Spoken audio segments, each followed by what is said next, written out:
So starting January 2, kailangan itong mga e-trikes registered na sa LTO. Tama po, Mr. Chair.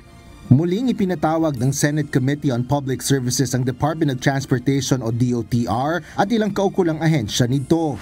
Kasunod ito ng anunsyo ng Land Transportation Office o LTO na sa January 2, 2026 pa ipatutupad ang paghihigpit sa pagbabawal sa mga electric vehicle o e-trikes sa mga pangunahing lansangan.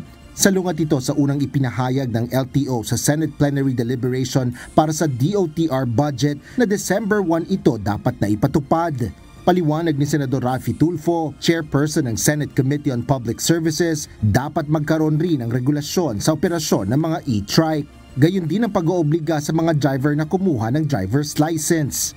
Pag nag-violate sila ng traffic laws natin, paano mo sila tikitan? Samantalang ang mga tricycle, motorsiklo, kotse, pag nag-violate, matitikitan ka.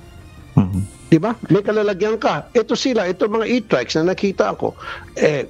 Wala nga silang rota. Basta bigla silang tatawid, kanan, kaliwa, kakat. Because wala silang driver's license. So, hindi nila alam yung mga traffic rules and regulations. Sang-ayon naman dito si LTO Executive Director Greg Pua Jr. If they commit traffic violations, there's no way really for them to be apprehended since they are not required to obtain a license. Nilinaw naman ni Senador Raffy Tulfo na wala siyang problema sa mga electric bicycles o e-bikes, wag lang pumunta ang mga ito sa highway. Ngunit binibigyang pansin ng mambabatas ang mga e-trike dahil sa dami na rin anyang mga aksidenteng naiuulat sangkot ang mga ito.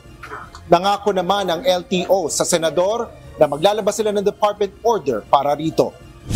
Ayon naman sa Land Transportation Franchising and Regulatory Board o LTFRB, pinag-aaralan na nila ang pagbibigay ng prangkisa para sa mga e-trike na ginagamit sa pamamasada.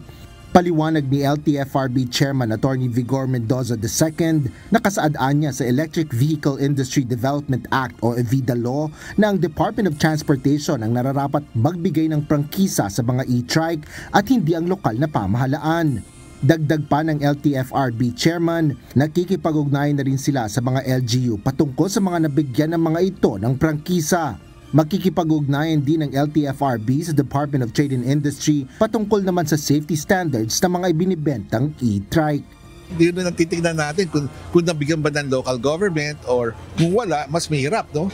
Hindi lang kolorum, pero yung safety standards na kailangan natin pairali, no, sa mga e-trikes. Ano ba ang gagamitin natin pampublikong sasakyan? Kasi ang rami ng models ng e-trike, no? You have yung model galing sa Boracay, no, yung mga 6-8 seaters, no? Meron na naman mas maliit dito sa Antipolo, mas konti naman.